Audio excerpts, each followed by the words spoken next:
Mariani, if you want to come. Isabelle Mariani is a representative from the, you can go on stage, Isabelle, the three of you.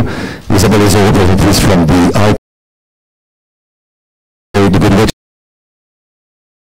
Is it a good way to translate?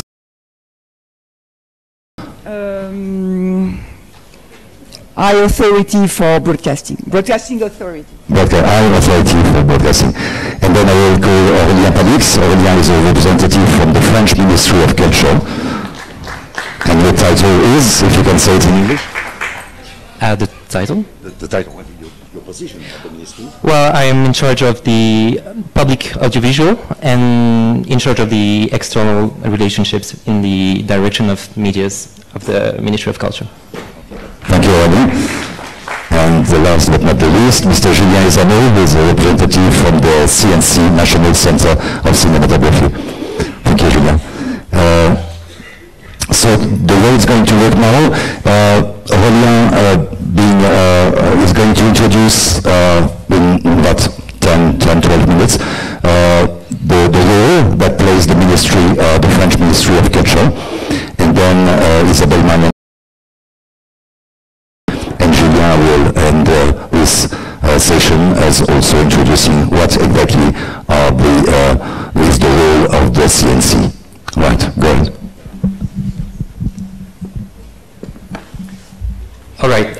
First of all, thank you for being here, and special thanks to the KFCB and also the Ministry of Sports, Culture and the Arts of Kenya, and of course the French Embassy, which who has played a key role for making us coming here.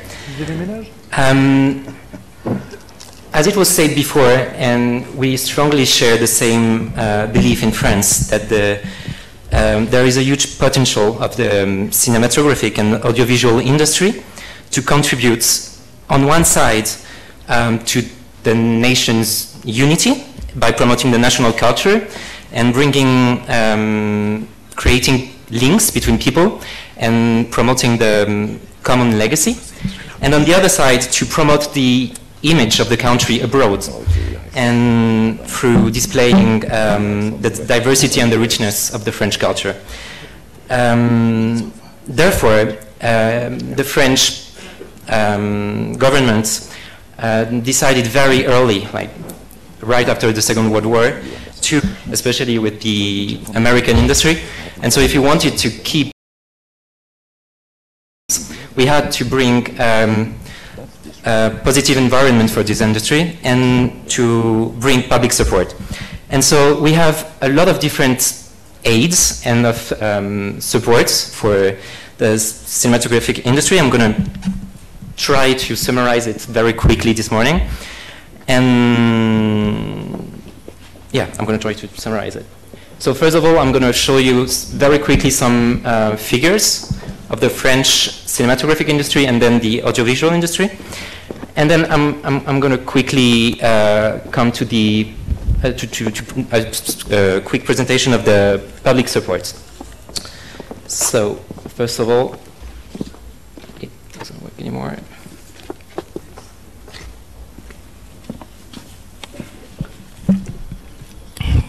And again, thanks. Yeah. So the cinematographic industry is very dynamic. We have a substantial number of French production with 283 movies produced in 2016, and 21 of them were considered as French initiative, which means that the majority of the financing was French. And this industry represents 1.6 billion US dollar that are invested on the French territory. So, as it was said before, this money is important because it also brings a lot of employment in the country. And we have a huge variety of productions with very small movies. For instance, 25% of the production have a budget under 875 US dollars, 875,000 dollars, but we also have very big productions with two productions that were above 70 million US dollar. So the average budget is 5.5.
75 million US that were invested in the French cinema via these funds. And we also have another vehicle to help producers, is that when a producer goes to a bank and say, "Oh, I have a wonderful idea. I want to produce this movie, but I need you to give me money."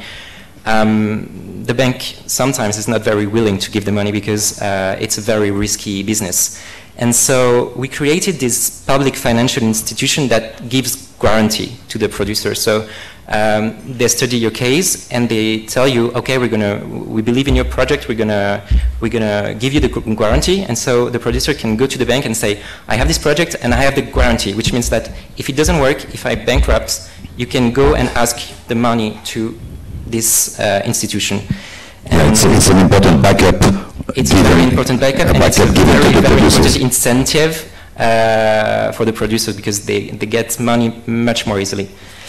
And in 2016, it was almost 800 million euros that were backed, but it's not money that we pay; it's guarantee. So it's we just pay in case of default, which is very low. It's about 4% of defaults for this institution. And last but not least, the law enforces broadcasters to invest in the national production. So first of all, they have, but Isabelle is going to talk much more precisely about that, but they have, first of all, they have some quotas of French contents that they have to broadcast, but they also have to invest in some production. And so given the status, if there are a pay TV, a free access TV, or a cable channel, they have to invest a minimum amount in the national production, and this production has to be independent, which means that there is no participation of the broadcast in the producer. So it helps independent production to be successful. Okay. Very much, Audio. Thank you. Yeah, please, Isabelle, your turn. I just would like to add what example for you people decided to launch their VOD platform in France. It took some time, a clearance from the French government, and this clearance has only been given to Netflix because they agreed, we forced them in a way to invest also in local French production. Not only, okay, you're going to run your platform, you're going to make your money with your VOD platform, but at the same time you will invest in France. And there is a big series of feature film called Marseille that is totally partly funded by Netflix. That's right. Something that has not been done here in Kenya. Netflix is not investing in the local production. You should for them to do it. Right, so Isabelle, your turn. Thank you. So I'm Isabelle Mariani, and I'm representing the Conseil supérieur de l'audiovisuel, the French independent regulative authority for broadcasting. And I'm a woman. It's a detail. Important this morning. Joke. What is this French CSA? French CSA is an independent public authority established by the law of 17 January 1989 to guarantee the exercise of broadcasting freedom in the conditions defined by the Broadcasting Act of 30 September 1986.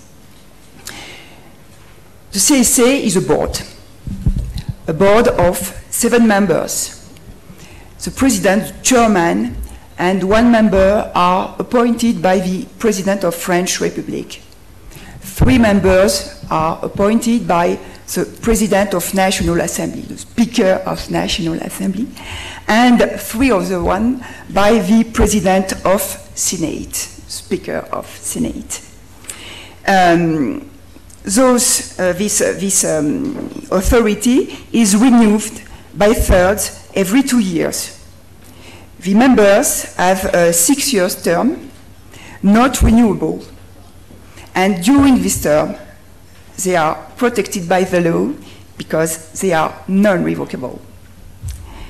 They cannot be appointed beyond 65 years, And they are submitted to a very strict regime to protect the independence of the authority. For example, their functions are incompatible with any elective office, any other employment, or other professional activities. It's a full-time job. And they are selected on the basis of their background in legal, economic, or technical matters. It's a full-time job because those 7 members are very busy. They have just to regulate public and private radio and TV in France. There is nothing, no disposition for print press, which is totally free in France. And for telecommunications, there is another authority called the ARCEP, Regulative Authority for Telecommunications. In fact, there is a French model of regulation with 2 authorities, one for broadcasting and the other one for telecommunications. There is not a French FCC. The American model is not, for the moment, our model. We are chosen to split broadcasting from telecommunications. To help those 7 members to work, to go to the office every day and to discuss and decide during plenary meetings. There is an administration of about 300 persons. They have a budget of about 38 euro millions, which is quite important. The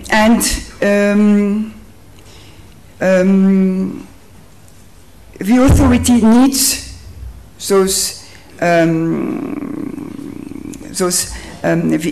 personnel and budget to work.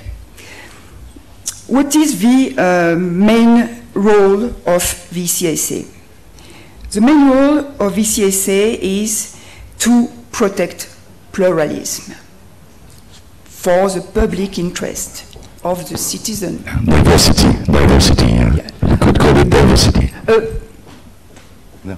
Political pluralism and economical pluralism, and it's a notion defined by the French Supreme Court, Conseil constitutionnel, because Conseil constitutionnel considers that the freedom of broadcasting is a fundamental freedom belonging to the constitutional field. So the CSA has to protect freedom of broadcasting, to protect public interest and the citizen. The CSA, the first role of the CSA is to allocate frequencies for radio and television. To allocate those frequencies for radio and television, the CSA organizes call for tenders, beauty contests, in a total transparency and in a free, clear competition. I said that CSA is competent for public televisions and radios and private televisions and radios. For public, in the public side, the CSA appoints the chairman of the public and private radios and television, but I think it's not our purpose today, and that we are most interested by the private field. So this licensing is very important because in France, frequencies dedicated to the broadcasting field are free. Telecommunications frequencies have a cost. You can sell them. In the broadcasting field, it's impossible because frequencies are free. They belong to the state domain, and the state lends them for 5 years for radio, 10 years for television. And in exchange of the free frequencies, operators have all to fulfill 6 commitments, very important. And those commitments are the same for public sector and private sector. The first one is of those commitments is the political pluralism. That means that all radios and TVs have to respect a fairness between the political majority and the political opposition, especially during electoral campaigns, national electoral campaigns for presidential election, parliamentary elections, referendums. Sometimes we have referendums in France, and European elections. A total fairness doctrine. The US has abandoned this doctrine 2 decades ago. We maintain in France still to protect the political pluralism and the public interest. The second commitment is a commitment in terms of protection of publics, and especially protection of minors. We have in France a system of warnings for programs with schedules, and we consider that minors are a weak public that we have to protect. So there is warning, all publics forbidden under 10 years, forbidden under 12 years, forbidden 4 years and 16 years, excuse me, and forbidden under 18 years. Programs and kind of regulation. The cinema. We have special provisions for the broadcasting of cinema on TV. We have, for example, and it's typically French, forbidden days for the cinema. For example, it's forbidden to provide movies on Wednesday evening to free TV. Why? Because there is 2 reasons. One main reason. The first reason is, this reason is that the Wednesday is the day of the day of movies on theaters. And we want, as state, push citizens to go to theaters to buy tickets, to fund national cinema. It's on free TVs and on Sunday because it's the weekend, the family days, and we want that people go to theaters to see buying tickets. Voilà. The fourth commitment is concerning the quotas. Quotas is still a controversial question between broadcasters and us, because they consider that that the French state is too severe in terms of quotas. It's still to protect the public interest. You know, Conseil constitutionnel consider that the liberty of freedom is done for the citizen, not for the broadcaster. I'm sorry for the broadcaster.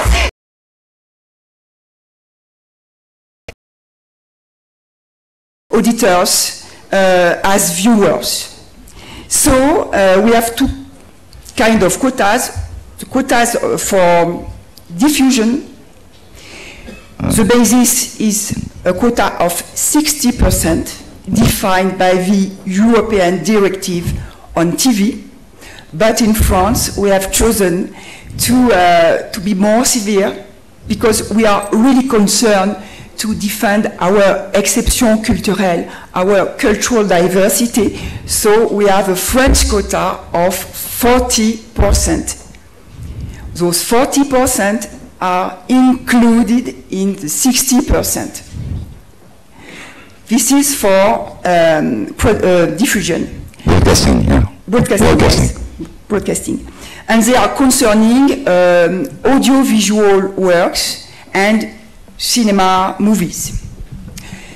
We have a second kind of quotas for production, and I will precise tomorrow morning the rules because it's very complicated and we need more time to talk about that.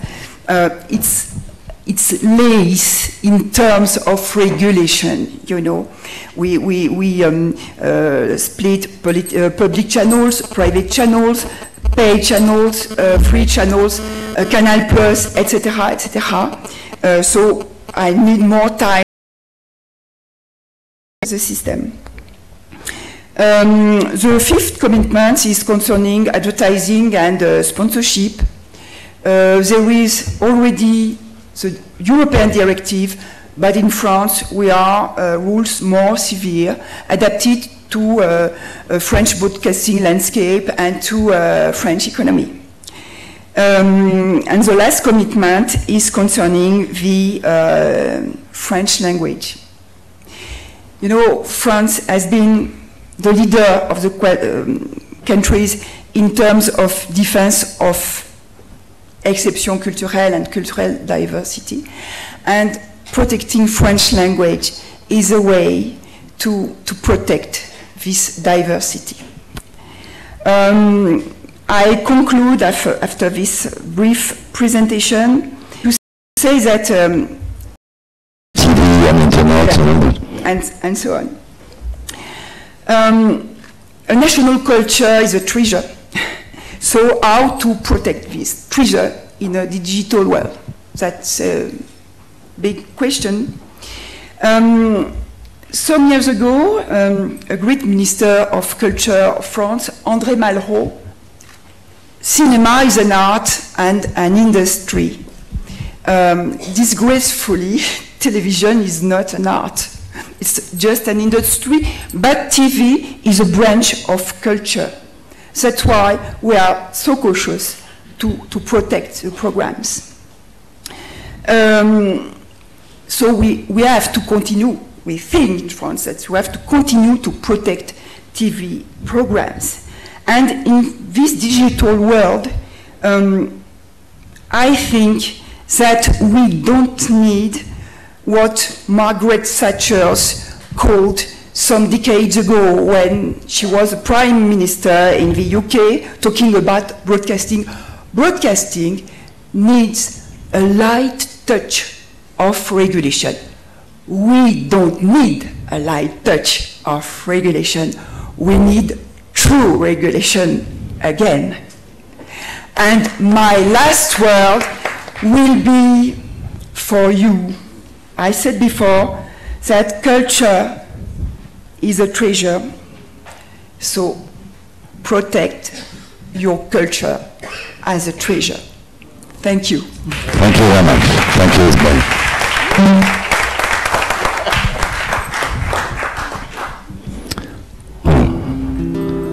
Sure, Dr. Mutua is going to like that. Right. Okay. We welcome now Julien Zamot from the CNC. Julien, your turn. Thank you. Very happy to be here and very impressed by the number of people who are here. And first of all, I would like to thank the French Embassy, of course. It's a consistent system where we try to do something meaningful for the industry. And of course, we don't do that just to make public policy and to give salary. We try to be useful for the industry, and of course, that's the aim that we pursue. And of course, to achieve that, we work very closely with the industry. So the CNC is really it's a public body, but it's also a public body that's, that involves the industry very closely.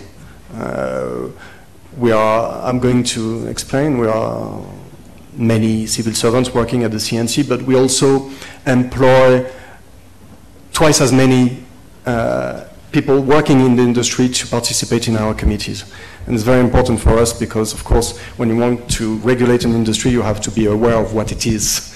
And it doesn't happen in the ministry. It happens because industry, people who work in creation tell you what's going on. Okay.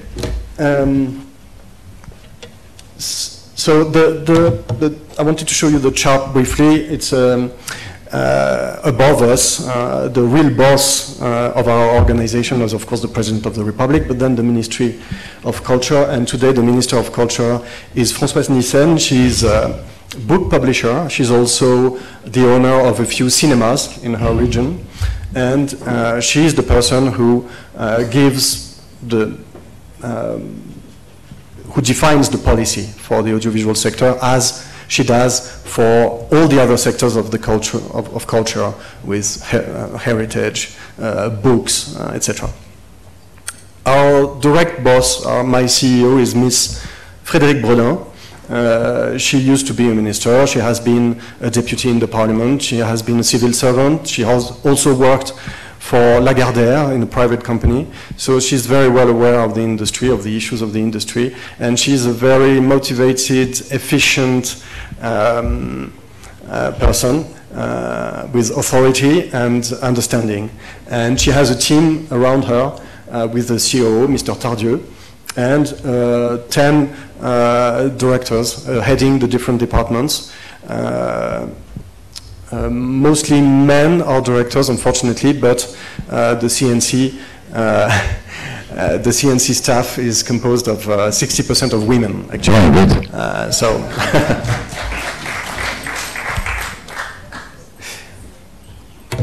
the board, we have a board on top of we have the management, we have the minister, but we also have a board. It's been a few years since we had this board.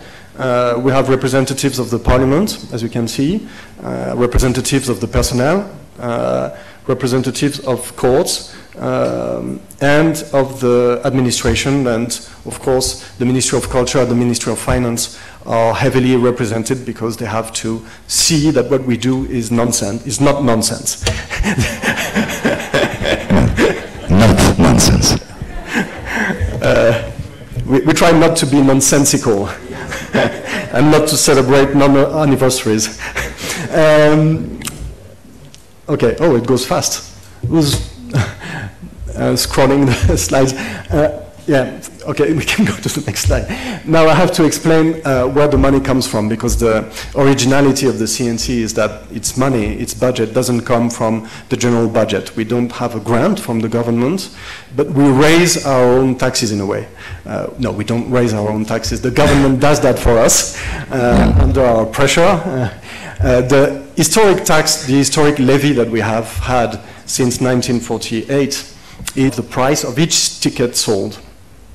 And it's brought us last year 151.6 million euros, so it's still a meaningful tax, because attending cinemas, going to see a film in a cinema is still a popular activity, a popular cultural activity for French people.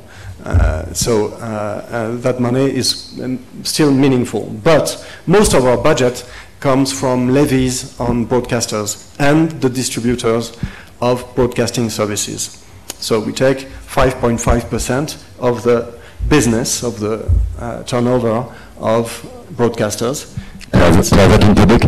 5.5% of the turnover of public and private broadcasters, provided the broadcast works and are not, let's say, news broadcasters that are not that do not have to pay that tax. But most broadcasters, as they broadcast TV shows, documentaries, films, have to contribute. And also the distributors of television services, like satellite operators, cable operators, and mostly today internet operators that distribute the their internet services through boxes. And when you have a box at home, you have four things. You have a landline, a mobile line, you have an internet access with fiber or ADSL, fast internet, and television services. So many people today watch TV through those boxes, and we have a smaller percentage of their business comes to us. So as you can see, we have more than 500 million euros coming from those levies, and it's most of our budget, of course. And then we have a residual, a small tax coming from video industry, but since it is a business that's really shrinking, at least the physical video market is really decreasing strongly, and it's not compensated by the development of VOD, because in France today, VOD unfortunately is not thriving, contrary to other countries like Germany, Switzerland, where you have a really strong, really strong business with VOD, where people can spend a lot of money to either download completely a film or watch it streaming. So we have global revenue from the taxes of 678 million, out of which we take some money for our overheads, but we are a cheap institution. We cost only 5%. Okay, next slide, please.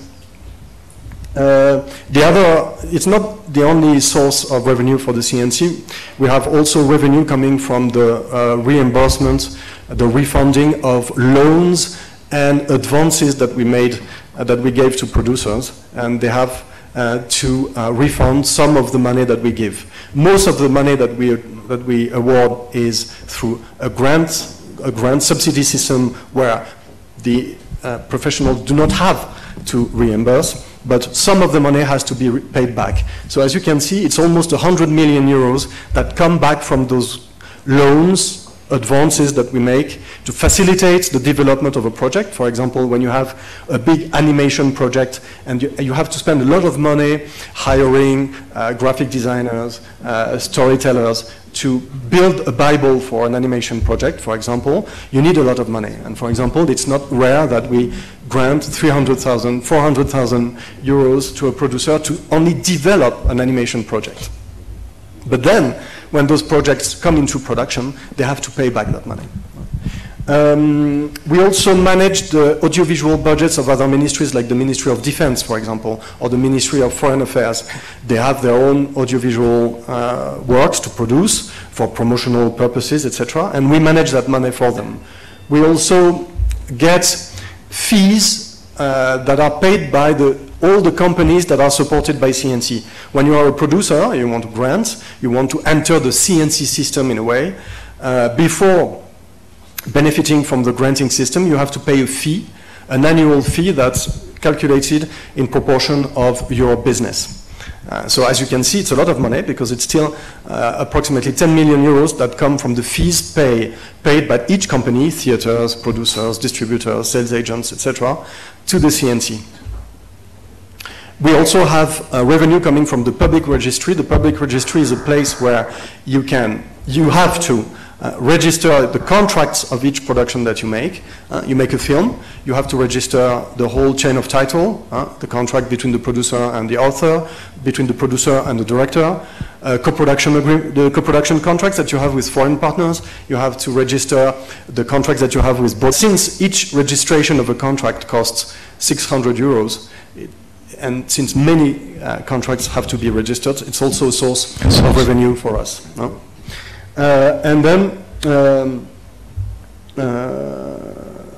but unfortunately, unfortunately, we are not allowed to place the money that we manage on financial markets, and we cannot raise money on financial markets, unfortunately. We used to be able to do that, but it's not possible anymore. It's too risky. So as you can see, so we have a lot of money coming from revenue outside the taxing system. Okay, next slide, please. So the money is distributed. So the total money last year was 784 million, as you can see. And basically, we have a lot of programs supporting festivals, supporting NGOs, etc. But most of the money goes through a granting system, a subsidy system, dedicated first to the film industry, because it's the historic main purpose of the CNC, and almost half of it goes to the television production industry. And as you can see, so there's a little more money for the film industry, but why? Because we support a lot more companies, a lot more stages of production and distribution with the film industry, whereas for TV, we only support the production of content. And as you can see, it's distributed through systems that are selective and automatic for each type of company. For a theater, for example, for theaters, it's both selective and automatic. Basically, you want to create a new theater, a new cinema in Nairobi. You don't have an account with us. You come to us with a project, an architectural project, a marketing project. You have a business plan, and we have a committee that evaluates the quality of the project, and we support or don't support, selective. On the contrary, you have a theater in Nairobi. You have admissions, and in function of the number of admissions that you make, you have an account with us, like a savings account, that's calculated in proportion of your business. And we keep that money for you, and when you want to renovate your theater, we can give you that money, and you can pay for new seats, new sound, a new projector, etc. Okay, next slide.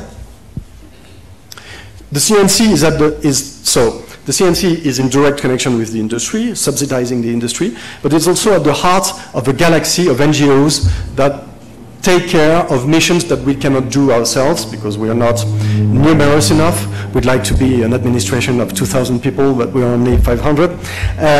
So we have a few NGOs working for us, like Unifrance for promoting films abroad, like La Cinémathèque Française for promoting film heritage to the general audience, like Film France, which is the national commission to attract foreign shootings on our territory, like La FEMIS, which is the national film school, etc. So it's a galaxy of a lot of NGOs that take care of specific programs, educating kids, training young people in the film industry, and we subsidize all those NGOs through a system of grants. They come to us, ask for a grant, they have a budget, and we say yes, no, more, less, every year. And all of those NGOs today are under pressure because our resources are diminishing a little bit, so we tend to decrease the amounts, unfortunately. Next slide. So the CNC is it's a team of 475 people. For the operations, we spend 48 million euros, mostly for personnel. It's salaries, of course, and social charges, social protection. And the rest is for the buildings, the IT, etc. And for people who are interested, you have to know that in 4 months, civil servants that come from the services of the Prime Minister or the Foreign Affairs, etc., that prefer to work for us, and I understand why, because we're a great institution. So. Like René someday, we want to come and work with CNC. And we have short-term contracts.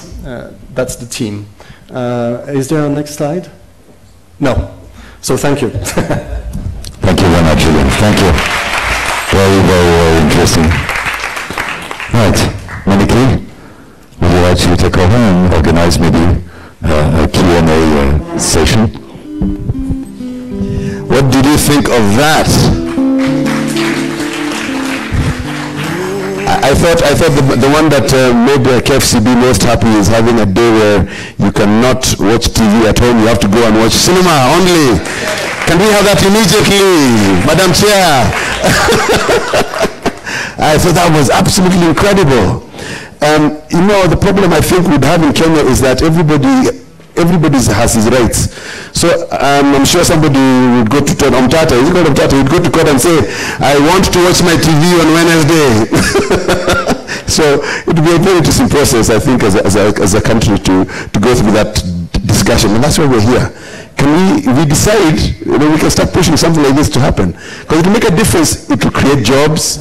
It will create, our culture will come up, I can see writers really getting very excited, filmmakers but this is something that we can actually do if we put our mind to it. So I'd like to ask, we have got great people here who've worked in a system that works for a long time, and I'm sure you're wondering, learn a few more details. They will be talking to us in more detail later. But on the periphery, anything that really stuck out or stood out for you that you'd like to ask, and they will not go into too much detail now because we have got this afternoon with Julian, and we've got Isabel tomorrow morning, and the same for Orolong. Orolong? Okay, Palix, Mr. Palix. Yes. So, yes, please, I can see a big hand over there from a good friend of mine, Jim Shamoon. Would like to ask something? Introduce yourself and then say it, and then I'll take a few more. Jim Shamoon, Blue Sky Films. We bring in films to shoot in Kenya. You said that your filming promotion is done by an NGO that promotes filming in France. How does this NGO raise its funds? Okay, good question. Hold on to that. I'll take like 3 or 4, and then I'll take 3, then we'll continue. Mukubwa, I'll allow you, then there are 2 others at the back. Okay, Jane, I can see you. Yeah. For a long time, I've been interested in knowing why the French film industry doesn't want to get involved with us, the former British colonies. And if you can make a way so that the former British colonies can co-produce with the former French colonies. Thank you. Thank you very much. All right, I'll go to the back here. Jane, yes, give Jane. Thank you. Next. My name is Annette from Mother in Town TV. The TV industry seems to be very well funded and thriving, that it is able to fund the film industry. Where does it source its funding? Thank you. Thank you very much. And finally, the gentleman at the back. Yes, I was very much pleased about that. My name is Samuel Wambugu Wagidaiga from Momo Governing Council of Kenya. On this one, I was focusing on the issue of that cohesive. Do you have a national values commission that you embrace from that so that the board get those values and translate them? In the event there are rogue institutions that you have mentioned about NGOs, in the event that those NGOs import even let's say, let me be candid enough. In case those NGO or one of the NGO that you may be contracting or you may be, they may be part of you, they turn rogue, what mechanisms do you embrace to make a national cultural value, even in France, so that we can embrace it and we can learn from you? Have you understood? If one of the NGOs or one of the broadcasters does not follow the rules, the 6 rules you gave us, what happens to them? If they bring more English advertising and less French advertising and so on and so forth. And just, by the way, I'd like to recognize in-house today, and then she'll be talking a little while, the chair at the Kenya Film Classification Board, I think I mentioned her earlier, but she's here, and she'll be saying something in a little while. You'd like to say something? Oh, you'd like to ask a question, okay. And I'd also like to recognize the chair of the Kenya Film Commission, who I mentioned earlier, Chris Foot, who's in the house. Good, she's here. Clap for both of them, thank you. So you have 4 questions already. I think I'll give you one more. Yeah? Okay. Hi, my name is Gavoni Komo, Chair KFCB and a filmmaker, so I'm one of you in the creative industry. So welcome everyone. Okay, I come and stand there. Welcome everyone. Njoki, thank you so much for the question. We're well represented. Njoki is she's my former mentor and she actually gave me a job, yes. Yes, so thank you, we're represented, yes. So to my question, you mentioned something about working with banks and they actually fund production projects.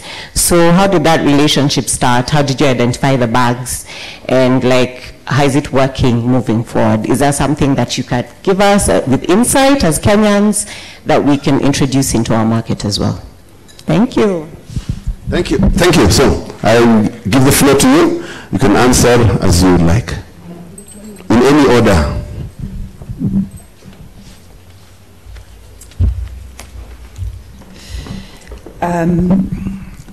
Disgracefully, there is not regulation without sanctions. Those commitments are easy to fulfill generally for broadcasters, but sometimes there is some little misunderstandings. So we, the CSA, has to intervene, and the CSA has to punish. Always after warnings, because of due process of law, constitutional protections of broadcasters are as super citizens. So the CSA can sanction public and private television. Of course, the system is different because public TV is state TV, but the CSA can file with financial fines or interrupt programs. Usually, if this is a new power, this power are just 20 years, 20 years old. So financial fines generally for public television. For the private side, the system is different. The CSA, you have to, there is financial fines, of course, and administrative fines. And for those administrative fines, you have to think in terms of flexible response. You know, you remember this ministry of President Kennedy, Robert McNamara. In international relations, he invented the theory of flexible response. It was during the Cuba crisis in the early 60s. Until the bomb, there is some solutions. So, and I say yes. So the first step of the administrative sanction is the suspension of the broadcasting time. For not a long time, it's totally forbidden to interrupt sine die. You have to, you need a schedule. This is the first step. The second step is the reducing of the license time. 4 years instead of 5 years for a radio. And after the first step, the second step, there is a third step, and the third step is the bombing time with the withdrawal of the license. So the withdrawal is the ultimate sanction. We have used this, the withdrawal, especially for radios. But during this procedure, the broadcaster is protected. He comes to CSA with his lawyer. The CSA respects the right of defense. The due process of law is respected during all the process of sanction. And after, if the broadcaster still disagree, he can complain, of course, facing the Conseil d'État, which is a Supreme Court for administrative law. So there is regulation needs sanction. I'm sorry to say that a regulator needs this power to be respected by the broadcasters and the industry. That's the truth, that's the reality of regulation, you know. It's real life. But there is always ways to complain. And after the regulator, there is a judge, because CSA is not a court. We are not a censorship board, but we are not a court too. We are not a judge. So you have to go to the judge. And sometimes the judges agree with CSA, but sometimes the judges disagree. We are very sad, but we think it will be better next time. So, voilà. Thank you. I respond quickly to the question about where does the broadcasters' money come from. And so we have different types of broadcasters in France. We have the public one, which are funded by the Ministry of Culture, which is so the public television services. So we fund them. And on the other side, there are the private channels. And in these private channels, there are the free access TVs, which are paid by advertising and sponsorship, and the other are pay TV, so they are paid by subscriptions. And so, of course, now we also have the new media services such as Netflix that are also paid via subscriptions. But I present tomorrow some more figures about that.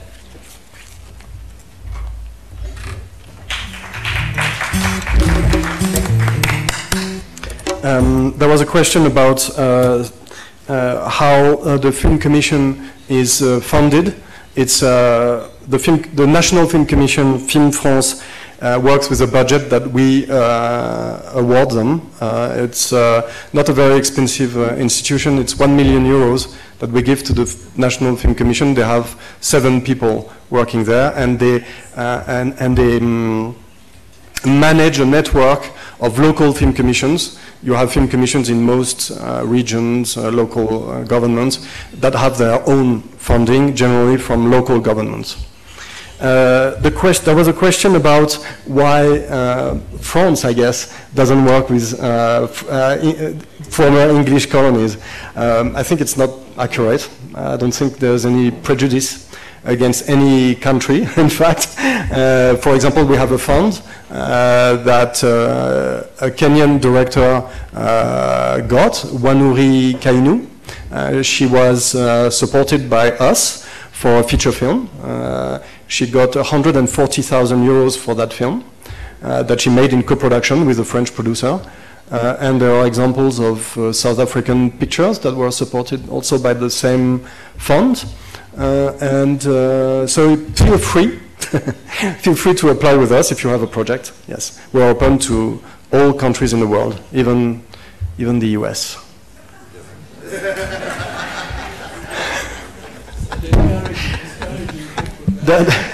There was another question about banks. So the banking system is it's an originality of our system, because we have specialized banks. We have a couple of specialized banks that make credit, that make loans to producers, distributors, exhibitors, with the ability to evaluate risk and also have access to diminishing risk institutions like IFSIC. Aurélien talked about IFSIC. IFSIC is it's a bank, it's a kind of bank that's a partner and an insurer in a way, partner of banks, providing guarantee on part of the loans and part of the films that are cash flowed by banks. Those specialized banks, cash flow contracts. Basically, when you build a finance plan for a film, you're a producer, you go fetch money to public institutions where we draft a contract. We make a contract with the producer. Producers go see broadcasters, same thing. The broadcasters get involved through co-production or pre-sale. There is a contract. Distributors can give a minimum guarantee to a production. There's a contract. A sales agent, the same thing, a contract. And it's a bundle, I don't know how to say that, it's a pack of contracts that the producers gather. It's easy to evaluate because for each one of them there's an amount, but which is not paid now. The money with all of us is paid at the delivery of the work. So in 1 year, 18 months, 2 years, 3 years time. And during that time, of course, the producers need money to cash flow the shooting, the post-production, etc. So the banks take the contracts and cash flow them at a very advantageous rate. of course, it's at a rate, and they have a capacity to analyze those contracts that general commercial banks do not have. So that's one of the originalities of the French system. Thank you very much. Jim, you happy? Okay, good. And I think the other question, our Mzee, he's actually one of the leading film producers and actors in Kenya, an Oscar guy. Huh? You nominated for Oscar? All right. So he had a question on how do you encourage co-productions between Francophone and Anglophone countries. Do you do that? I don't really think it's our prerogative to do that. From France to tell African countries to work together, that would be wrong, I think. But I think it's. I'm not aware of projects actually co-produced between the countries of different languages in Africa, but we would be interested, of course, in supporting with our fund projects that are built that way. I think that a picture that Wulu, maybe some of you have seen Wulu. Yes, Wulu. It's typically, for me, I'm not an, but I think it's typically a film that has universal attention, audience, that could perfectly well be co-produced between Senegal, Burkina, and Kenya. I don't know. I don't know how well it has circulated. I know there are not a lot of cinemas to show that type of film, but maybe on TV one day or on Netflix. Or, but I can tell you that a film like our markets, I hope it's great also for African markets. That would be too bad, I mean, to help African directors make films that are not fit for the African audience. Yeah. I had one last question. I didn't hear anybody ask it, and that was, why has Germany, why are you not taking up VOD as fast in France as you are in Germany and the other countries? Why is VOD slower in your country? I'm not an expert on the video market. I think it's a matter of generally of cultural practice, maybe of access to cinemas, maybe, because what we've tried to do in France is to support a lot the exhibition market, the cinemas, to be built as close as we could to the population. So when you look at the map and you look at where cinemas are implemented or created, they are close to the population. Of course, there are areas where you have few cinemas, and of course for people who live in those areas, accessing a theater, as it is difficult, they might prefer either watching television or using SVOD services, or that's a guess. Okay. Yeah. All right, thank you. We will take a few more questions, not now, but you want to ask questions now? I don't want to overstretch my time, and I have got two quick presentations. Okay, and then this afternoon we will go deeper. Julian will be here, the same guy. He'll be here and he's going to take us deeper. The kind of formations that you think, the kind of system that you think we can actually make as Kenya, we'll bring those at that time. We also have a panel over here, and we'll try and figure out how can we actually do something that is close to or similar to what they're doing and be able to implement it immediately after this convention, right? Okay, so I just want to remind everybody that the European Union has very kindly and generously paid for you to have a nice cocktail this evening at, I'm saying 4:30 to 6 p.m., but I think it'll be about 5 o'clock at the Kegwa Waterfalls, Cafe Kegwa Waterfalls, which is just down there. And they're going to make sure that you have a nice biting and drinks. And they're doing this to celebrate cinema and the audiovisual works that we have in Kenya. So please, yes, thank you. So make sure that you do not leave immediately after you finish this evening. I'd like to invite now none other than the chair of the Kenya Film Classification Board to just give us 1 or 2 words, and then invite the chair for the Kenya Film Commission just to round up everything, and we can then go for lunch. Lunch will be at Cafe Kegwa, Right there, there's 2 buffet areas, so just take the one that is closest to you, and they will need this. Where is it? All right, exactly. Hello, everyone. Yes, thank you. Hello, everyone. Welcome to IFC Kenya 2017. This is exciting, active industry. So I hope out of what started in the morning, especially from what Governor Alfred Mutua said, let us be an industry. Instead of talking too much, let's start doing. So at the end of these 3 days, I hope you will have interacted, but most importantly, I hope that you'll have networked and we shall be changing the face of the creative industry. So welcome, and thank you so much for taking the time to come and be with us at KFCB. I want to introduce my directors as well, if that's okay. Is that fine? Okay. This is Mheshimiwa Robert Kochale. He's been in government for 10 years and he was the Chief Whip and Assistant Minister for Tourism, Asante.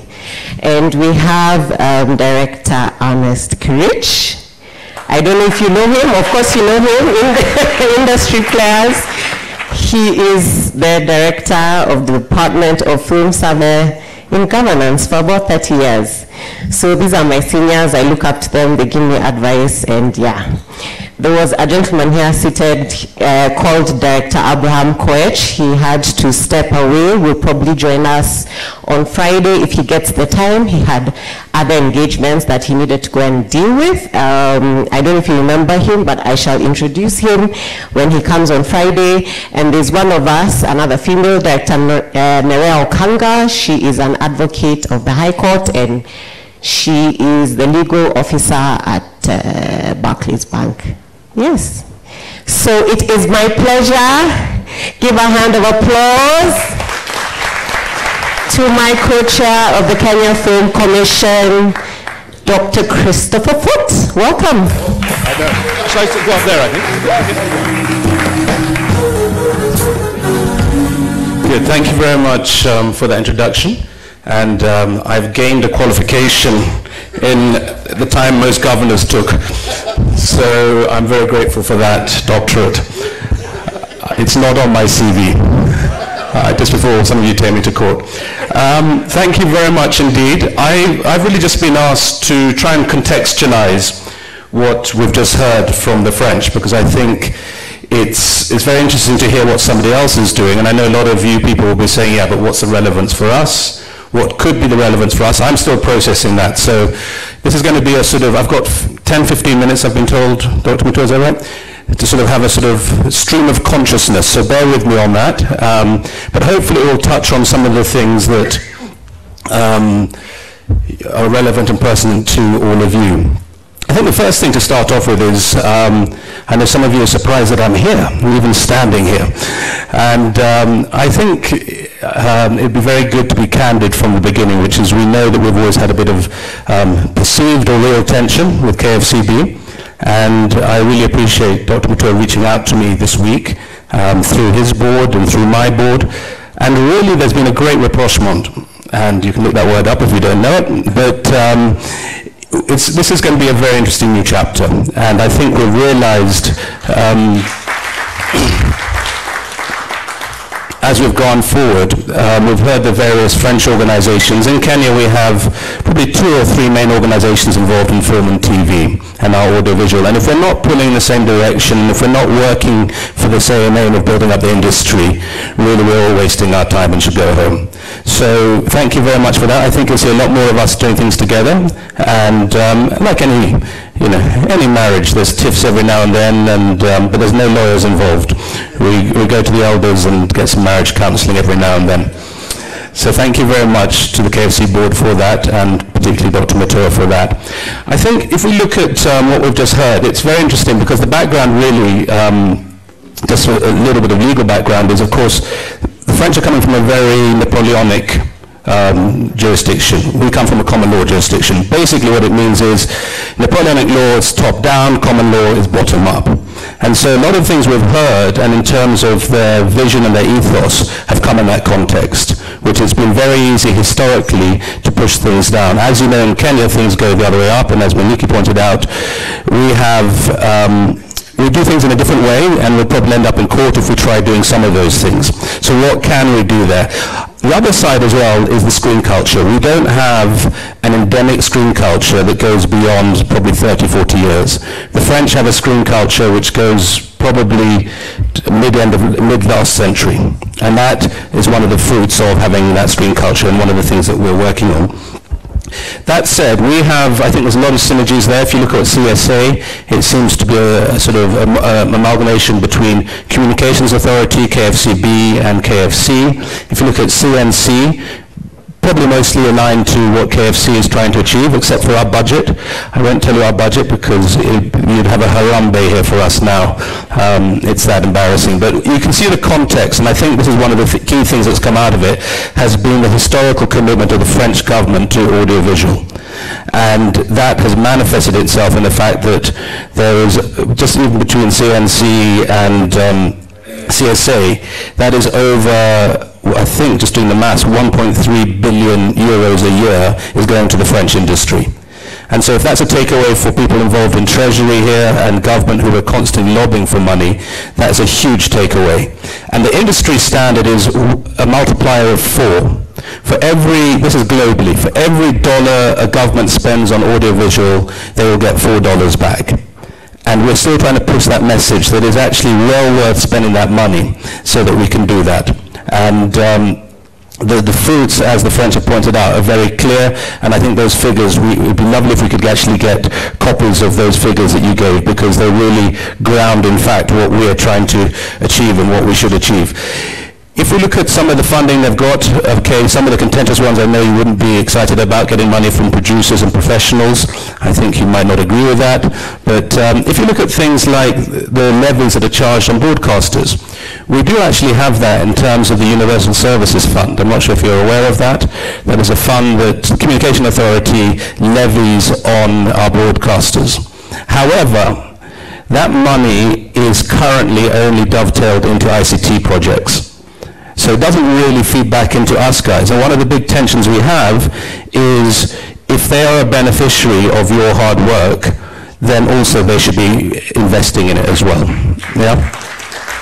And one of the ongoing conversations we're having is, can part of the USF, the Universal Service Fund, come back to the industry? And it's a huge amount of money.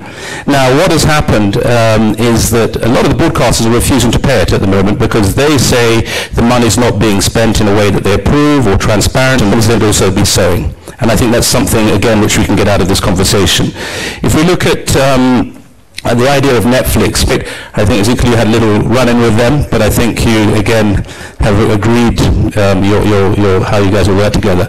But I think the idea of is huge. Now, we can't let the tail wag the dog in terms of our industry is not so vibrant that we can make demands, because actually for a lot of people they're coming in here dipping their toe in the water, and if we're in production agreements, a co-production agreement is reciprocal. We need to bring something to the table. At the moment we don't bring anything to the table.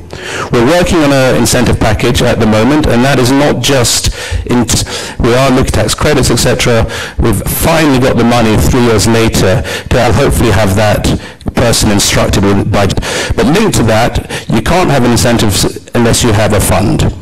Because the big thing that anyone tell you, unless there is a sitting fund there which allows the French to pay out those rebates every time a film or TV show is concluded, that hope it's complete theoretical discussion. So we need to have a fund.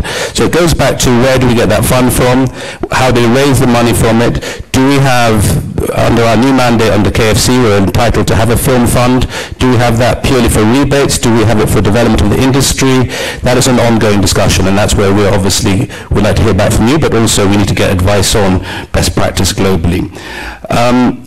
If we look at some of the other areas in terms of, I'm just looking at some of the areas where money is coming in. In terms of, let's say, the Communications Authority, again, with the local content, where we played a big role in trying to balance the local content. And you talk about sanctions, again, that is work in progress. But with the local content, one of the big issues we're having is this perennial discussion between the broadcasters saying, you guys aren't producing good enough quality, and you guys say you're not paying enough for it. And it's a cyclical discussion that just goes on and on and on. And we've had several meetings where we've sat down, and we can bring the whip of local content in, which, as you know, is 40% now, and will go to 60%. But the big, there's a theory here, which is the big reason there's that discussion is there's a finite amount of funds that the broadcasters can spend on what they pay you, and that is predominantly determined by the advertising revenue. All right, and advertising revenue is finite. Now, one of the big issues we're fighting again, and I'd like you to take it up with, is the fact that now most of our adverts are made in India or South Africa for Kenyan products, for Kenyan market. That's ridiculous. All right, and one of the things that we really need to push for collectively is that adverts made overseas should be charged at the cost of production, not at the cost of a flimsy DVD that you declare at the airport and say it's only worth, $200 because that's what I paid for it. What did that production cost when it was made in India by one of the well-known advertising agencies in this country who are taking all their stuff there? And it is your bread and butter which allows you the indulgence of making feature films and shorts that is going overseas. So that is something we're pushing. We had a conversation with Treasury. They're reluctant to tax them. But I think if there's a groundswell move from the industry saying, listen, not only are they taking away your bread and butter, which is making adverts, but actually none of that money is even coming back to you guys. So that's, again, something which I'd encourage you to join us in that discussion. If we look at the whole subsidy system, again, something just to be wary of. The French is a combination of grant and fiscal. We know in Kenya the chances of us getting through Treasury a grant-based system are minimal, I'll be frank with you. In this day and age, the government is not going to give a pool of money to filmmakers on the never-never. What they might do, and what we're trying to do, is we can do some form of grant with some repayment. We've worked out, and you guys have seen with the Youth Enterprise, debt financing is not something that works. Very few of you actually make money when you make a feature film. I don't think anyone here has ever made money out of a feature film. Anyone made money out of a feature film here? Never. So the chance of you going and getting debt finance and the chance of a bank or a fund giving you that money, knowing that you're not going to make money, is not going to happen. So we have to look at other ways of raising that money. And if it can't be grant-based, then we have to start looking at the French ideas and the French models of how do we raise that money. And I've learned a lot this morning about some of the avenues we need to look at, which we hadn't actually thought about. In terms of the bank financing, somebody touched upon it. Very interesting. Many of you don't realize there was actually some bank financing here about 15 years ago. I think Jim and Ginger, you guys probably know more about it than I do. And for a very short, it was for a finite number of movies, but there's a very healthy thing for us to look at and say, listen, okay, we will guarantee that, and we can do the due diligence for banks because we know the sector, we know you guys, we know whether you're a serious filmmaker or whether you're not, and then we can provide some guarantee based on whatever funds we have available. So that's, again, something very interesting to look at. As I sort of come into land a little bit, I think one of the things that we need to look at as well is this whole conversation, and it's particularly KFCB's mandate of regulation. Again, we come from a historical place where, if you look at those 6 points they mentioned, the first one is political fairness. Okay, if you could tell me one or two broadcasters in this country who are politically neutral, I'd like to know who they are. All right? So we have a context which is slightly different to that. We also have a context where we've had a hugely authoritarian past in terms of our freedom of expression. And so there's some areas where we have to balance things in a very different way that perhaps the French do. So when we have those conversations, or when you're pushing those agendas, we have to be sensitive to where we're coming from. Again, as Dr. Matua knows, we have a very different cultural perspective. I guarantee you what they show at their watershed would never be shown in Kenya, period. Okay? Talking about Versailles, I'm sure Versailles, if you can find me one scene from Versailles, there's probably a garden scene we could show. The rest, I think, Ezekiel would have a cardiac. So we have to remember, culturally, we also have to be aware of some of our differences as well. But I think the principle that they have, if there's one thing we focus on, is the government have supported, and the industry has supported, and the broadcasters have supported, and the producers have supported industry. And this Kenyan thing of, government help me with everything, I love the fact that one of their main income streams was from the production houses as well. And I know if we go down the discussion, it'll be quite fruity if we do have it. But the fact is that everyone has partaken in building up that industry and they're reaping it. The final thing I'd like to mention, of course, is part of the reason they're doing it is it's a cultural export of theirs, a decision that was made 50, 60 years ago. Very important. I think there's a synergy there for us. We have 200 million Kiswahili speakers in the region who are looking for content, who are providing with content. You guys should be providing with content, okay? And that's a huge opportunity. And I think it's something that, Kenya is a gateway. One of the reasons we're doing Kalasha, and hope you're all voting for Kalasha, and please do come on the 9th, quick plug, is the Kalasha market, which we'll be partnering with Rene again in March next year, is why do people have to go to South Africa or West Africa to buy and sell their content? You guys should be able to do it here, and people should be coming to you to buy and sell your content. And that's going to be very interesting as well as we go forward. So there's a lot of things there, but the main thing they're doing it is a cultural reason and because it makes financial sense. All right? And even if on the cultural dynamic, if you look at most countries in the West, film is a mixture of either cultural or a financial basis. All right, the French are very strong on the cultural, the German are about 50-50, the Americans obviously 100% financial, and any Americans here? No. Okay, so we have to bear in mind that conversation of where on that spectrum, if we go 100% cultural, our industry will die. Okay, because we don't have that screen culture, etc. If we go 100% commercial, we're going to change our very culture and our dynamic of who we are as Kenyans. So when you have that conversation, try and work out where on that spectrum you think we should be. And I think it's a very interesting discussion. So I think I'll wrap up there, but I just think something, first of all, just to thank the French for that incredible insight here. As I said, I've learned a lot. I hope you've learned a lot and you carry on learning a lot. I'm excited about the new discussions we're having working together for the film industry.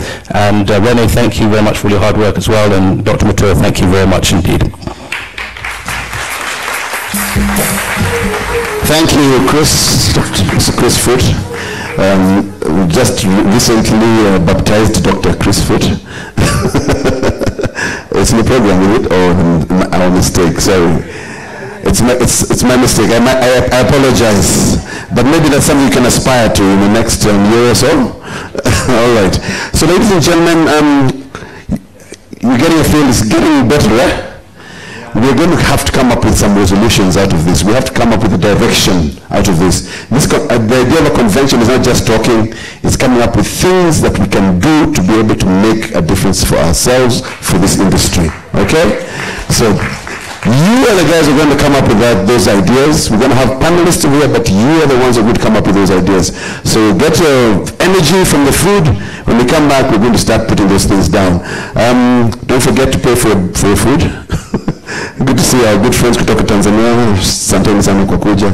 Tuwashukuru sana. In fact, tuongea Kiswahili kidogo, si ndio? Kiswahili kitukuzwe, si ndio? Si watu wa East Africa, si ndio? Hivyo, raia TV nawaona. Justice, uko wapi? Nimeona Justice Darao hapo kwa room kupali. Justice, wapi? Oh, there you are. Good to see you, sir.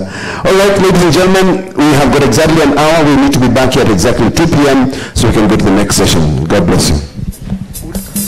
Yes, I've said about food. I didn't tell you. Oh, you want me to pay for food? Even you connect with God. Cafe Kegwa, there will be 2 different areas, to 2 different aisles, buffet tables. Please go ahead and enjoy. 2 o'clock.